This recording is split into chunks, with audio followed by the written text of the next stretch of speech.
उस पेंशन में पूरा परिवार चलाना बड़ा मुश्किल होता था, लेकिन बहुत खुश थे कि मैं नेवी में भर्ती होने के लिए बॉम्बे गया था। रिटन एग्जाम तो मैंने निकाल दिया था। उसके बाद आईसाइट वीक है मेरी, इसलिए मैं मेडिकल में बाहर हो गया। वहां पर मुझे लगा कि यार पैसे की वैल्यू कितनी है लाइफ में। ऐसा लगा कि यार पैसा चाहिए, पैसा होता तो मैं अपने लिए कुछ कपड़े खरीदता।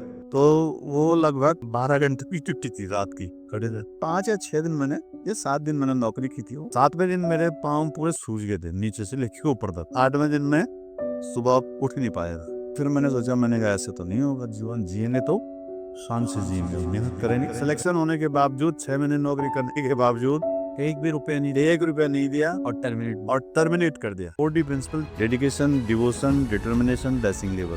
पहली सैलरी मुझे याद है आज भी, वो एग्जैक्ट अमाउंट याद है, पहली सैलरी थी मेरी। हर इंसान की अपनी एक कहानी होती है।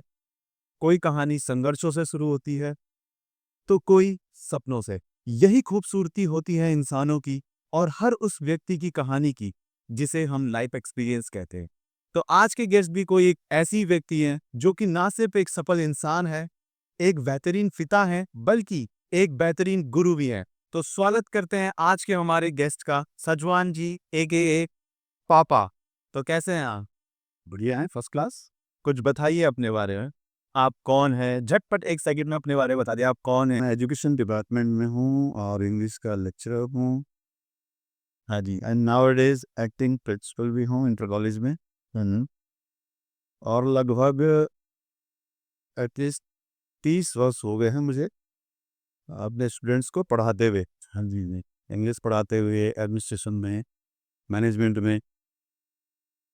तो यही मेरा छोटा सा परिचय है। और यात्रा तो बहुत लंबी है। आप जैसे जैसे पूछते जाएंगे वैसे वैसे मैं आपको जवाब देता जाऊँ। बहुत बहुत अच्छा लगा सुन के। मैं आपको बता दूं, आप हमारे पॉडकास्ट के सबसे पहले गेस्ट हैं। ओह, दिस इज द बड़ी एपिसोड ऑफ आवर पॉडकास्ट। हमारे पॉडकास्ट का ये पहला एपिसोड है।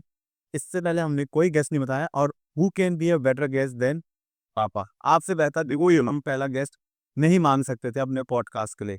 सो आई बिलीव ये काफ़ी अच्छा पॉडकास्ट होने वाला है, काफ़ी अच्छा एपिसोड होने वाला है हमारे लिए भी और हमारी ऑडियंस के लिए भी, क्योंकि आपने और मैंने भी कभी इतना खुल के बात शायद नहीं करी होगी जितना हम पॉडकास्ट में करेंगे। तो सबसे पहला सवाल मेरा आपसे ये है कि जरा अपने बचपन के बारे में बताइए। बचपन कैसा था, कैसा गुजरा? बचपन तो ये उस दौर की बात है और हमारी जनरेशन का बचपन लगभग लगभग सबका, जहाँ तक मैं समझता हूँ, एक जैसा ही गुजरा होगा। ग्रामीण जीवन और अभाव ही अभाव। गांव में उस समय हर परिवार की लगभग लगभग जो आर्थिक स्थिति होती थी वो एक जैसी होती थी। चाहे कोई गवर्नमेंट जॉब पे भी है, चाहे टीचिंग प्रोफेशन में है, चाहे आर्मी में है। पहले आर्मी में और टीचिंग में ही ज़्यादा होते थे लोग। तो सैलरी उस समय आर्मी पर्सन्स को और टीचर्स को इतनी ज़्यादा नहीं मिलती थी, काफ़ी कम मिलती थी, बहुत कम मिलती थी। और उस सैलरी में परिवार भी बड़ा होता था। लगभग हर परिवार में लगभग 5-6 बच्चे तो होते ही थे। तो इतना पैसा कम और परिवार में सदस्यों की संख्या ज़्यादा, तो परिवार को चलाना काफ़ी मुश्किल होता था। दुकानें वकानें तो बहुत बात की बातें हैं। हाँ, राशन मिलती थी, सरकारी राशन। ऐसे ही बचपन गुजरा है। थोड़ा आप अपने बारे में बताइए। आप लोग कितने भाई बहन थे? कैसे मतलब गुजारा होता था? कब तक पढ़ा साथ में आपने? हम लोग भाई, हम लोग तीन तीन भाई हैं और 2 बहनें।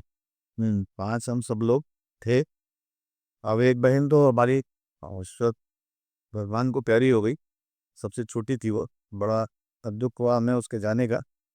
लेकिन एक सबसे बड़ी बहन है और 3 भाई हम हैं। 4 हैं हम अभी वर्तमान में। और मम्मी और पापा, आपके, हमारे मम्मी और पापा लगभग 5-6 लोग। हमारे दादा दादी। आपके दादा दादी। हाँ जी, हाँ। तो ये इतना परिवार था, सब ठीक था, बढ़िया था। कि जैसे आपने बताया अपने इंट्रोडक्शन में कि आप इंग्लिश के लेक्चरर हैं एट द करंट। अभी आप इंग्लिश के लेक्चरर हैं। तो हमेशा से ये कहानी ऐसी नहीं रही होगी। आपने बताया कि आप संघर्ष वाले परिवार से उठ के आगे आए हैं। तो कभी राशन के लिए भी पैसे नहीं होते थे, बिल्कुल होता था, ऐसा भी होता है। पसंद के कपड़े नहीं पहने जाते थे। उस टाइम पे तो खैर होता भी नहीं था इतना। पर वहाँ से उठ के आपने बताया आज आप इंग्लिश के लेक्चर हैं।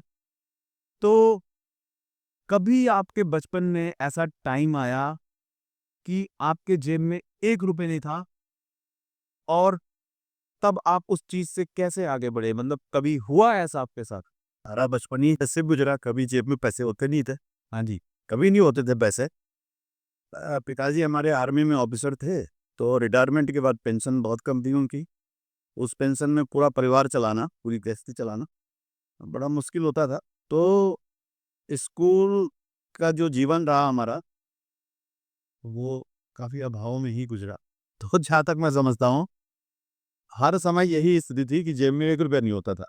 मेरे ही नहीं, हमारे ही नहीं, हर किसी के, हमारे साथ के जो लोग हैं उस समय के, किसी के जेब में पैसा नहीं होता था। स्टूडेंट तो वैसे भी आज की डेट में भी कहाँ, आज की डेट में तो बहुत पैसा है स्टूडेंट के पास, लेकिन किसी के जेब में कभी भी ₹1 नहीं होता था।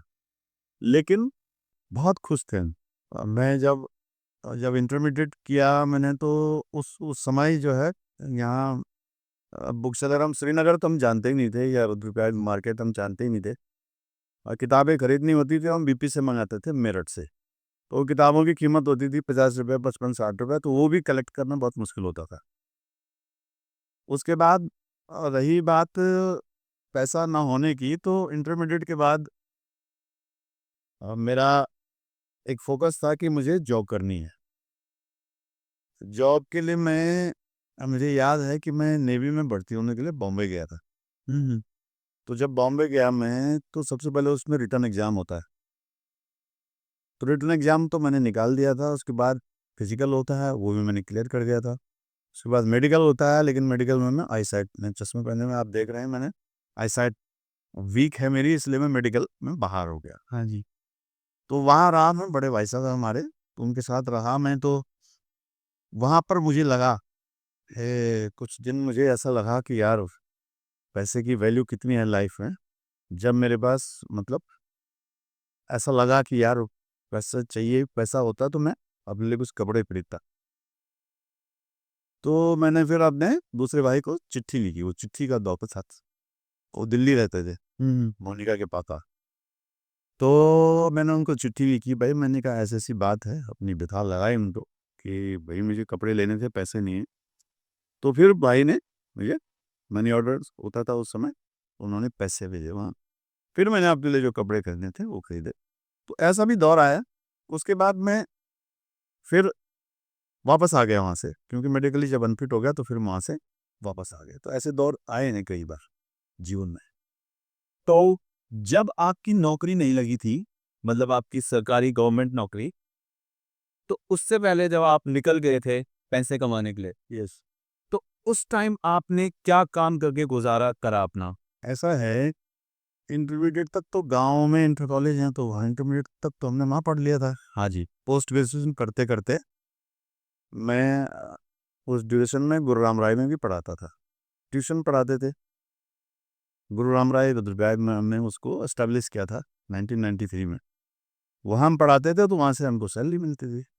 तो उसी में हम पढ़ते भी थे, बुक्स भी लेते थे, पढ़ते भी थे और अपना गुज़ारा भी करते थे। जब मैं नेवी में मेडिकली अनफिट हो गया, एक दोस्त है मेरे, राजेंद्र सेमवाल जी, वो और मैं एक दुकान में, एक शूज़ की दुकान थी, जूतों की दुकान।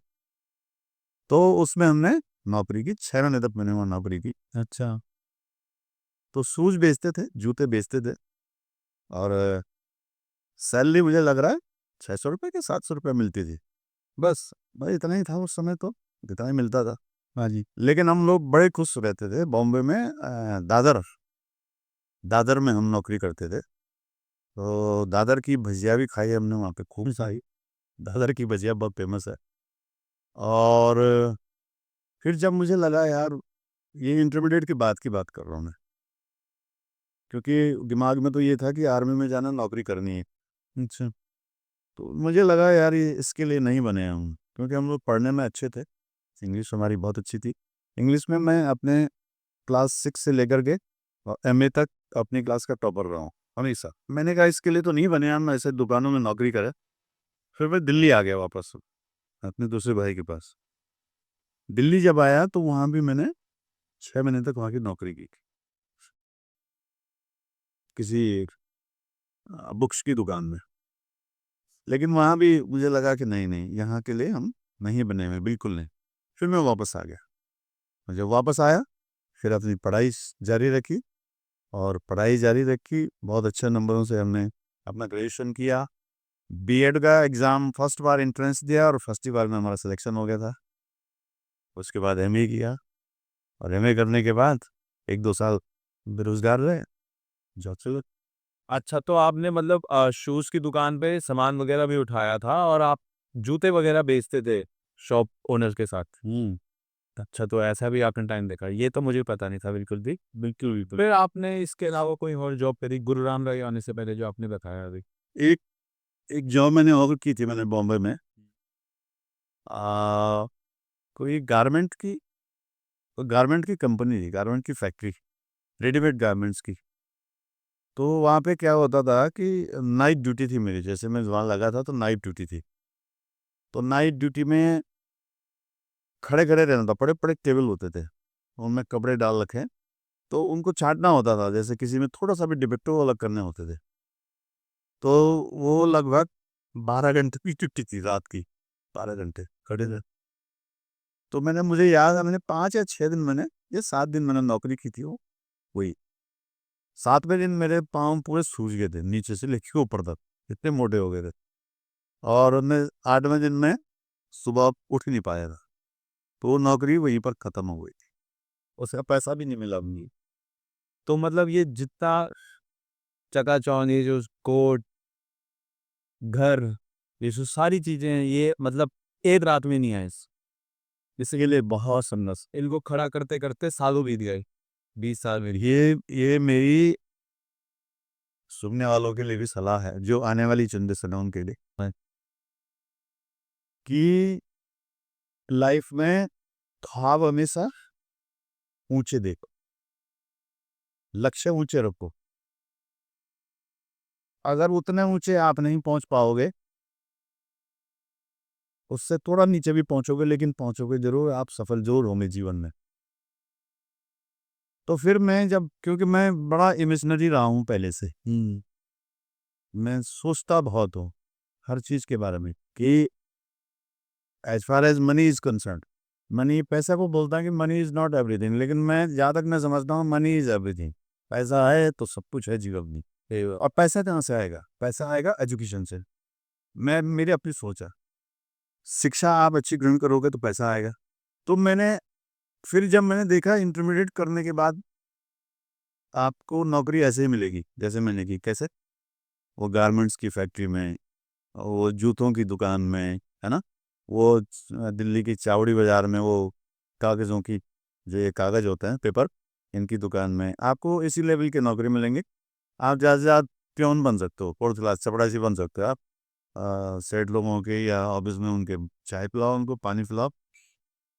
तो वो बड़ा ह्यूमिलेटिंग काम लगा मुझे, बेइज्जती लगती थी उसमें, यार ये हम क्या कर रहे हैं यार, इसके लिए थोड़ी बने हैं। फिर हमने एजुकेशन, इस प्रकार से मैंने अपने जीवन के 3 साल बर्बाद किए, इंटरमीडिएट के बाद 3 साल बर्बाद किए। तो जब 3 साल बर्बाद हो गए, फिर मैंने सोचा, मैंने कहा ऐसे तो नहीं होगा, जीवन जिएंगे तो शान से जिएंगे, मेहनत करेंगे। और मैंने अपने लक्ष्य निर्धारित कर दिए। मैं डायरी लिखता था, आपको भी लिखनी चाहिए डायरी, शायद लिखते होंगे आप लोग भी। तो मैं डायरी लिखता था, मैंने डायरी में अपने लक्ष्य निर्धारित कर दिए थे। मैं हायर एजुकेशन लूँगा, बहुत अच्छे नंबरों से हायर एजुकेशन ग्रहण करूँगा। मैं गवर्नमेंट जॉब प्राप्त करने के लिए पूरी कोशिश करूँगा। मेरा बाहर कहीं मकान होगा, मेरे पास अपनी कार होगी। ये सारे लक्ष्य मैंने निर्धारित कर दिए थे डायरी में लिख करके। और जब आप हमेशा अगर अपने जीवन के ऐसे लक्ष्य निर्धारित करते हो, लेकिन केवल लिखने से कुछ नहीं होगा, मेरी सबके लिए सलाह है, लिखने से कुछ नहीं होगा। खाली ख्वाब देखने से कि हाँ मैं पैसे वाला आदमी बनूंगा, ये बनूंगा, बिजनेसमैन बनूंगा, अरे भाई उसके लिए रात दिन एक करना पड़ता है। जीवन में बहुत मेहनत करनी पड़ती है, dedication, devotion, determination and taxing labour, 4D। हाँ जी। वैसे 3D प्रिंसिपल है ये, 3D है, लेकिन चौथा डी मैंने खुद जोड़ा है। डैशिंग लेबर भी तो चाहिए। Dashing labour. यस, ये 4D जो प्रिंसिपल है इसको भी अपनाना बहुत जरूरी है। हमने ये जितने मैंने लक्ष्य निर्धारित किए इनको अचीव करने के लिए रात दिन एक किए। 6 महीने तक मौन व्रत भी रखा हमने। अब आप लोग बोलेंगे यू वुड बी सरप्राइज, 6 महीने तक मौन व्रत। मौन व्रत इन द सेंस, मैं पढ़ाता था गुरुराम राय में, तो वहाँ जो भी बात मेरे स्टूडेंट्स होती थी वो होती थी, बाकी उसके बाद मैं किसी से बात नहीं करता।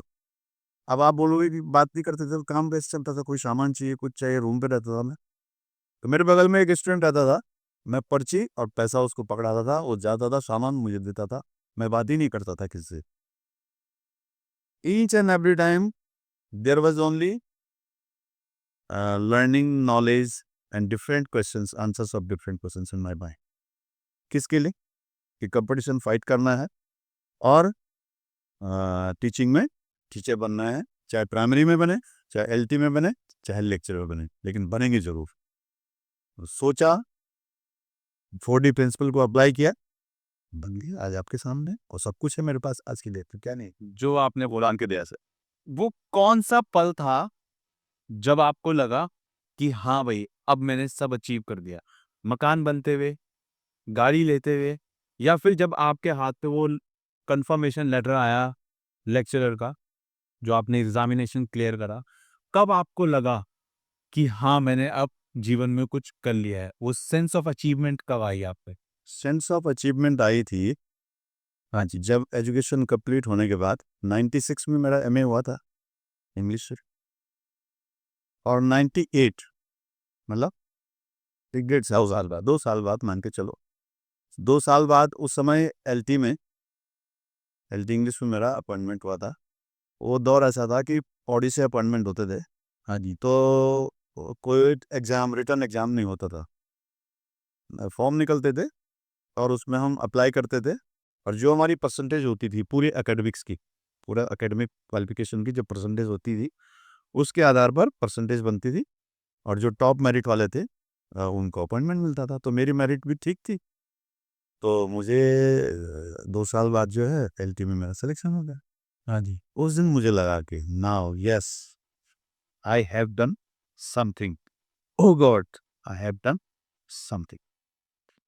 तो फिर उसके बाद कैसी फीलिंग थी? मतलब उसके बाद फीलिंग ये थी, देखो फीलिंग तो ऐसे थी कि बहुत खुश था मैं। हाँ जी, और मैंने अब अपने स्टाफ में बताया तो लोग भी बड़े सरप्राइज थे, ये बहुत जल्दी आपको जो है जॉब मिल गई है। फैमिली को बताया, फ्रेंड्स को बताया, और माँ को बताया, फैमिली मतलब माँ। क्या रिएक्शन था फैमिली का, गांव वालों का, मम्मी का? रिएक्शन तो मिले जुले होते हैं। हाँ जी, कोई बहुत खुश होता है, कोई थोड़ा बहुत खुशी जाहिर करता है, हो सकता है कोई नाराज भी हो। नाराज भी हो, मतलब दुखी भी हुआ होगा, अरे यार इसका जॉब लग गया।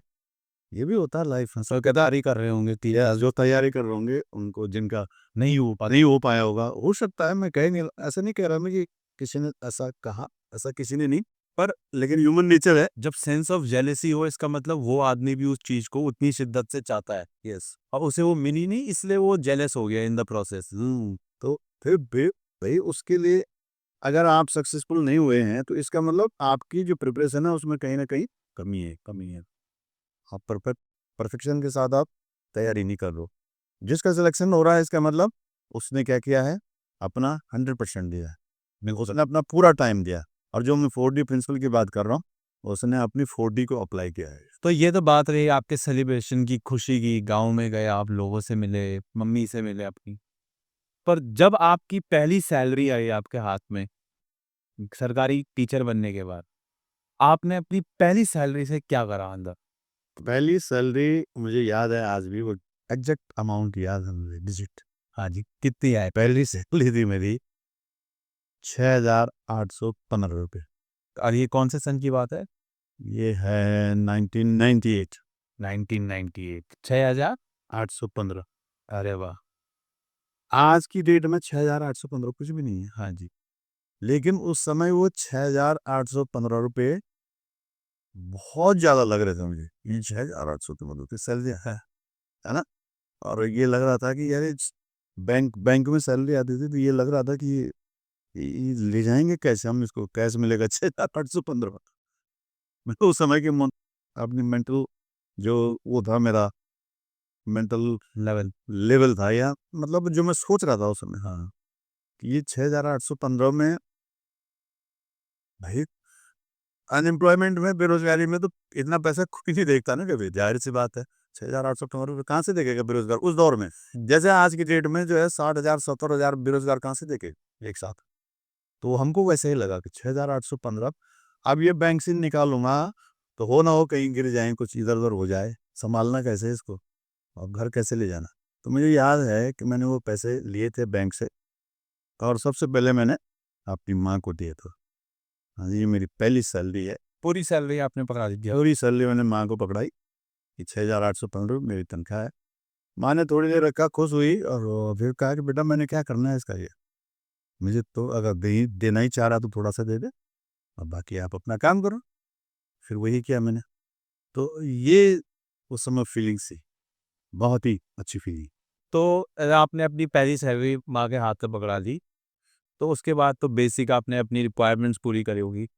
पर आपने अपने के लिए कौन-सी ऐसी पहली चीज़ ली, मतलब जिसे आप बोल सकते हो लग्ज़री, जो आप हमेशा से लेना चाह रहे थे, पर हालातों की वज़ह से आप ले नहीं पा रहे थे, और आपको आज भी याद हो कि हाँ, मेरे पास जब पैसा आया था मैंने सबसे पहले वो चीज़ ली और मुझे उससे खुशी मिली? मुझे याद है कि भाई जॉब तो मैं कर ही रहा था। हाँ जी, हाँ जी। गुरु राम राय में पढ़ा रहा था तो वहाँ से सैलरी मिलती थी। तो तब कपड़े-कुपड़े तो थे ही, तब उस वो दौर नहीं था बचपन का जो अभाव था। तो कमी तो नहीं थी उतनी, थोड़ा बहुत कमी रही होगी। आप ये लगाइए जब मैं गुरु राम राय में था मुझे 1000 सैलरी मिलती थी।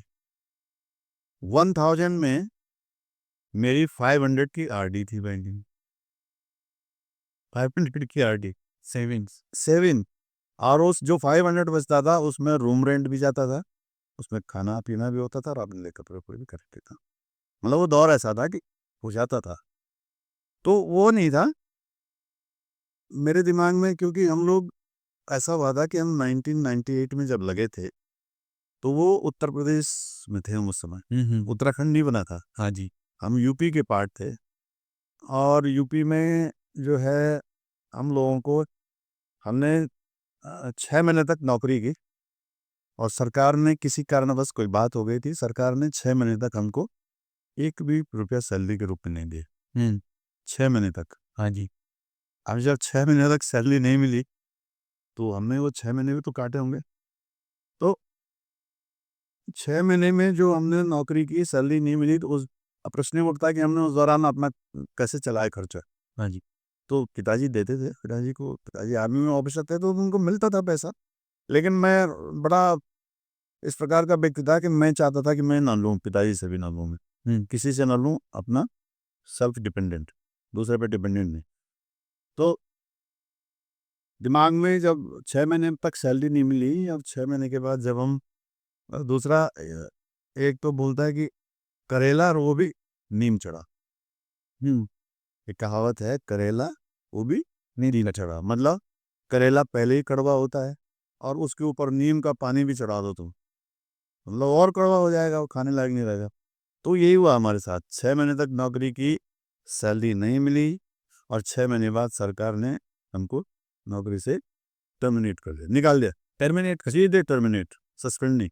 पेपर निकालने के बावजूद सिलेक्शन होने के बावजूद, 6 महीने नौकरी करने के बावजूद, 1 भी रुपया नहीं दिया 1 रुपया नहीं दिया, और टर्मिनेट और टर्मिनेट कर दिया। टर्मिनेट का मतलब होता है बर्खास्त, निकाल दी। नौकरी से बाहर, कल से।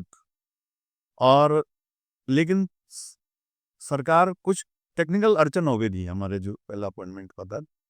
तो जैसे हम 30 जून को हमारा टर्मिनेशन हुआ, 30 जून को, हाँ जी। और 30 जून के बाद 1 जुलाई को हमको न्यू अपॉइंटमेंट लेटर मिल गया, साथ-साथ। ओके। टर्मिनेशन भी आया और अपॉइंटमेंट भी, 2 लिफाफे साथ-साथ मिले हमको। हाँ, हाँ। तो मतलब हमारी सर्विस में ब्रेक थी वो। हुँ, तो एक्चुअल जो जुलाई 1990 से 1999 से हमने जॉब शुरू की, तो फिर सैलरी मिलने लग गई पर मंथ। एक तरीके से सरकार का ये मूव था कि वो 6 महीने की सैलरी आपको नहीं मिलेगी, आप हमारे साथ जॉब में थे ही नहीं, यस। टर्मिनेट जी हो गए। थे, लेकिन टेक्निकल कुछ फॉल्ट था उसमें। तो वो पैसे कभी आए? यस, अच्छा, वो पैसे आए। हाई कोर्ट से लिया हमने। अरे वाह। हम लोग हाई कोर्ट गए, हमने उत्तर प्रदेश सरकार के अगेंस्ट केस फाइल किया हाई कोर्ट में, कोर्ट में लड़े, वो 6 महीने की सैलरी ली, और 6 महीने की सैलरी लेने के बाद अपनी सर्विस भी जुड़वाई, वो 6 महीने की सर्विस भी जुड़वाई, और सब कुछ ठीक हो फिर। तो वो जो 6 महीने की सर्विस, वो 6 महीने की जो हमको एक साथ सैलरी मिली, उसमें मैंने, वो कितनी मिली? वो मिली थी मुझे लगभग 35,000। ओह, 35,000 बहुत होते थे उस टाइम पे बहुत ज़्यादा। हाँ।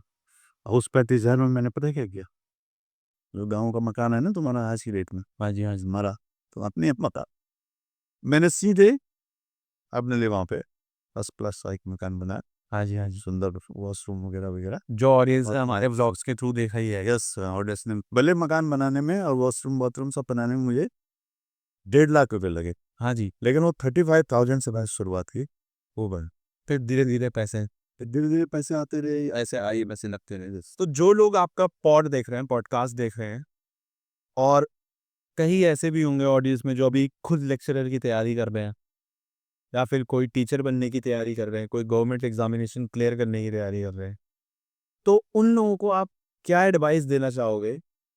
कैसे वो अपनी तैयारी करे, कैसे वो आगे बढ़े, और क्या आप उनको लाइफ एडवाइस देना चाहोगे? जितने भी एस्पिरेंट्स हैं, चाहे कोई एलटी की तैयारी कर रहा है, चाहे कोई लेक्चर कमीशन की तैयारी कर रहा है, हाँ जी।